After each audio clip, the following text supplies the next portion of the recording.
So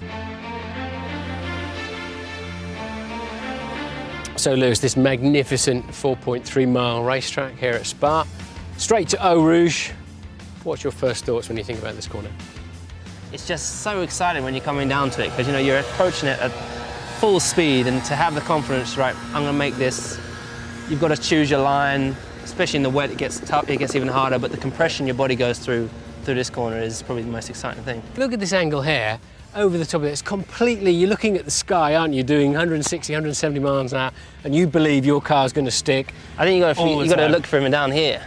Yeah. Haven't you? You've got to remember that we sit a little bit lower than this. It's even more dramatic then. All you can see is the sky, and you've got to know, your line. Amazingly, apparently, this is not a natural feature. It was built in 1939 to add excitement for the drivers and the fans, I was reading just yesterday, but it certainly worked, didn't it, in that respect? I think it did. I mean, they don't build circuits like this anymore, We've got a lot of new circuits that are very flat, This has got a lot of undulations. It's a proper climb, isn't it? You feel like you're climbing. Yeah, I mean, it's hard work. Breaking the sweat just walking up here ourselves.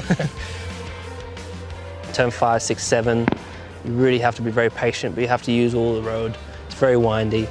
The next left's important. I've been asking for 25 years, what is the name of that corner? I've just found out this very day. It's called Liège, apparently. Liège. And I hate that corner. Yeah? Do you like it or not?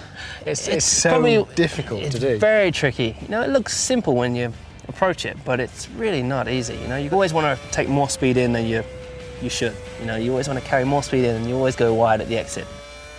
So we're down at the amazing double left to Pouhon. So you're saying, as the track comes through here, it's quite tight there. You don't brake at all. You're doing 180 miles an hour, you don't brake.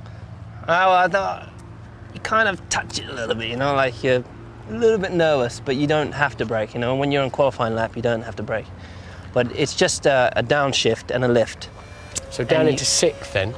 Yep, down into sixth. You're just waiting for it to settle? And then you just wait for it to settle. Yep, I can see the exit, and then you're on the power, but it's all downhill. We're all still going downhill now, but from that corner up there, we're probably hitting this corner at 170 miles an hour.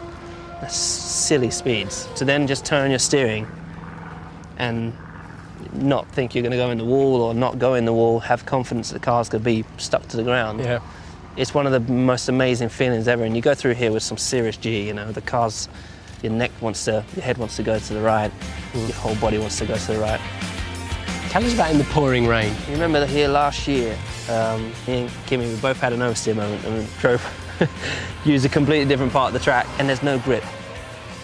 The Fania chicane, you had a bizarre moment there last year, didn't you, when you were fighting for the lead of the Grand Prix with Kimi and being wet. Me and Kimi had our late braking episode where we both went very deep into the corner, and I thought I was going to hit the Williams, so I had to dice left. Kimi diced right. Kimi made the corner. I went over the grass. Kimi spun on the exit of it, and I came back on the grass. It was exciting. It was wild, wasn't it? It was wild. And I think starting